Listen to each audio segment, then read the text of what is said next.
আসসালামু আলাইকুম, সবাই কেমন আছেন? আশা করি সবাই ভালো আছেন। আজকে একটা কাজে ঢাকা যেতে হয়েছিল। আ আসলে আপনারা তো জানেনই, বরাবরের মতো আমি ট্রেনে যাতায়াতে বেশি পছন্দ করি। আর ট্রেনে যাতায়াত হলেই অবশ্য আমি কোথাও যাই, আর নয়তো তেমন একটা যেতে আমার ভালো লাগে না, আর আমি বেশি যাইও না। তো এবারে চলে আসলাম আন্তনগরে করেই ঢাকাতে। যেতে, যেতে মনের মধ্যে অনেক ভাবনা উদয় হচ্ছিল। তখন ভাবতেছিলাম, মানুষের জীবনটা বড়ই অদ্ভুত। চলার পথে অনেকের কাছেই শুনি জীবনটা নাকি একটা উপভোগের বিষয়। আবার কেউ বলে জীবন কোনো ফুলশয্যা নয়, খুবই কণ্টকাকীর্ণ। আমি পড়েছিলাম রবীন্দ্রনাথ জীবনকে তুলনা করেছেন নদীর সাথে, আর মোতাহের হোসেনও তুলনা করেছেন বৃক্ষের সাথে।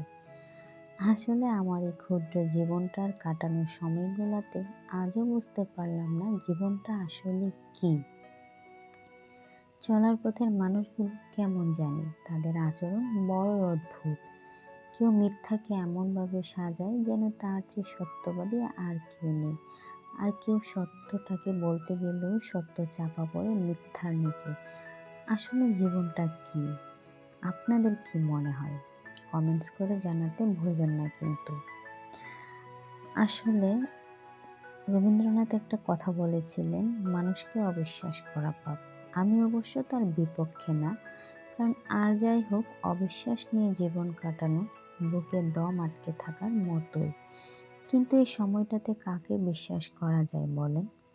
কেউই তো বিশ্বাসের মর্যাদা রাখে না। অন্তরে এক ভাবনা আর মুখে অন্য কথা। আসলে মানুষের অন্তরের ভাবনাটাই কি আসল না? তো এত কিছু ভাবতে ভাবতে আমিও পৌঁছে গিয়েছিলাম আমার এই গন্তব্যের স্থানে প্রায়। যেতে যেতে এই আগারগাঁওয়ের এই সাইডটাতে এতগুলো ফুলের দোকান ছিল, অনেক সুন্দর সুন্দর ফুল। কি বলবো, শুধু সকালবেলা ফুলগুলো মনে হয় তুলে আনা হয়েছিল, খুবই সতেজ। এরপরে আমি চলে গিয়েছিলাম আমার গন্তব্যস্থলে।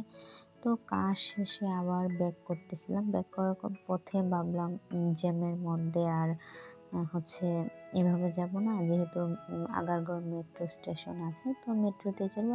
আর আমি এর আগে কখনো মেট্রোতে চড়ি নাই। মেট্রো স্টেশনে গিয়ে টিকিট কাটার সময় একটা জিনিস খেয়াল করলাম, যারা প্রথমে কাটে তারা হয়তো নাও বুঝতে পারে, যেমনটা আমার ক্ষেত্রে হয়েছিল। হ্যাঁ, আর আরেকটা কথা একটা মানুষকে সুন্দরভাবে বেঁচে থাকার জন্য হয়তো ন্যূনতমটুকু এসএসসি পাসটুকু তাকে করতে হবে, একদম মানে স্বশিক্ষাগত আর কি, যেটাকে বলে যে শিক্ষা অর্জন করা। হ্যাঁ, এরপরে স্টেশনে রেল চলে আসলো, রেলে উঠে পড়লাম। মেট্রো স্টেশনটার যেমন সুন্দর ছিল, তেমন মেট্রোর ভিতরটাও খুব ভালো লেগেছিল আমার। এমনিতেই আমি আমার স্টেশনে পৌঁছে গিয়েছিলাম। তো ওখান থেকে আবার আমার শহরে ফেরার জন্য আমার ট্রেন এসে গিয়েছিল। ট্রেনে উঠে পড়েছিলাম। হ্যাঁ, এভাবেই আস্তে আস্তে সময় শেষ হলো। তো আজকে এতটুকুই। সাথে থাকার জন্য ধন্যবাদ।